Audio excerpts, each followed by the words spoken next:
Ya, pemirsa masih bersama kami di Newsroom dan masih membahas terkait harga daging sapi yang melonjak. Saya ke Ibu Intan Fauzi sedikit tadi memotong terkait tentang adanya import, pembukaan keran impor untuk kemudian menstabilkan harga dengan keterisian atau ketersediaan sapi untuk tingkat nasional. Apakah dirasa memang sudah menjadi jalan yang baik atau tepat begitu, Bu? Saya tidak bicara bahwa import adalah jalan terbaik, tapi kondisi saat ini Indonesia itu bergantung kepada daging sapi import, baik bakalan maupun apa namanya daging beku. Nah, itu yang sebetulnya menjadi permasalahan. Artinya, secara jangka panjang, pemerintah harus bisa bagaimana yang disebut dengan pangan mandiri ini termasuk daging sapi. Satu, tidak boleh bergantung hanya kepada satu atau dua negara. Sehingga perlu dibuka kerjasama juga mengimpor dari negara-negara lain, tapi tentu tetap kita berpegang kepada standar-standar. Misalnya antara lain adalah penyakit mulut dan kuku dan sebagainya. Yang kedua adalah jangka pendek yang tadi saya sampaikan bahwa berapa sebetulnya realisasi impor. Apakah ini kan ini dalam waktu jangka pendek kita harus selesaikan. Apakah realisasi impor itu semua terrealisasi?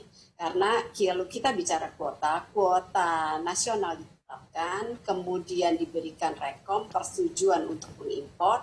Nah, ini kan perusahaan-perusahaannya jelas ada berapa yang mereka sudah lakukan. Dan tentunya adalah kewenangan BUMN di mana mereka diberikan kewenangan untuk mengimpor daging. Ini juga salah satu solusi.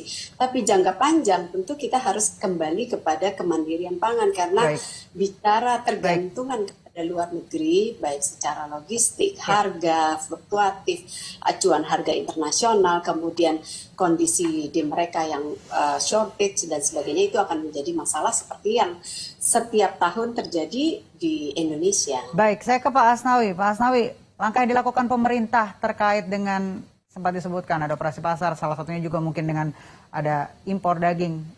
Pak Dagang sendiri melihatnya seperti apa? Kami melihat yang menjadi permasalahan krusial saat ini adalah ketersediaan sapi siap potong. Dan terkait dengan kebutuhan sapi siap potong untuk 3 provinsi itu adalah kami menyampaikan kepada pemerintah ada 118.264 ekor, sementara kurang lebih adalah 23.574 ton. Selanjutnya adalah kebutuhan terkait secara akumulasi ketiga provinsi adalah 48.800 ton. Nah, dalam kondisi ini kekurangan itu baru dipenuhi dengan posisi kebutuhan yang sudah ada dengan alokasi impor, yaitu daging beku, baik itu sapi atau daging kerbau. Nah, dalam kaitan di sini kami melihat di stok di livestock itu, live cattle itu di posisinya saat ini tidak akan mencukupi atas kebutuhan tersebut karena alokasi daripada ketersediaan saat ini kurang lebih ada 160.000 ekor yang sekarang sudah berkurang tinggal 136.000 ekor karena harus keluar setiap harinya untuk ditimbang oleh teman-teman para pelaku pemotong dan pedagang daging. Nah, angka tersebut yang tersisa 136.000 ekor itu terkecupan untuk kurang lebih 3 bulan ke depan. Dan kebutuhan tersebut yang kami harapkan bisa terpenuhi untuk Jakarta, Banten dan Jawa Barat adalah 118.264 ekor tersebut. Nah, nampaknya angka-angka tersebut belum bisa terrealisasi tercukupi. Bagaimana langkah pemerintah melakukan mitigasi? Mitigasi itu bisa dilakukan di mana kami sudah sampaikan kepada Kementerian Pertanian, Dirjen PKH Pak Nasrullah, di mana hasil produksi saat ini terjadi peningkatan. Nah, oleh karena itu kami mempertanyakan di mana ketersediaan sapi tersebut untuk melakukan mitigasi.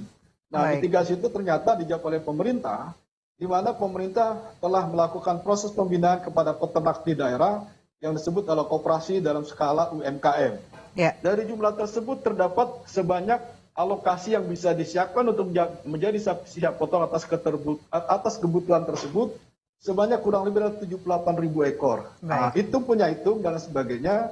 Atas kebutuhan tersebut antara stok opnam yang ada di feedlot atau di peternak importir dengan kebutuhan sapi lokal yang dipasok itu setelah itu mengalami kecukupan dengan angka di atas permintaan tersebut. Artinya kebutuhan tersebut akan dapat memenuhi sampai menjelang Ramadan, menjelang dari awal Ramadan hingga Idul Fitri sampai menjelang Hari Raya dan pasca Hari Raya masih ada ketersediaan yang bisa untuk kebutuhan di bulan Mei pasca Hari Raya tersebut. Baik Pak Asnawi dan juga Ibu Intan Fauzi, terima kasih sudah bergabung bersama kami.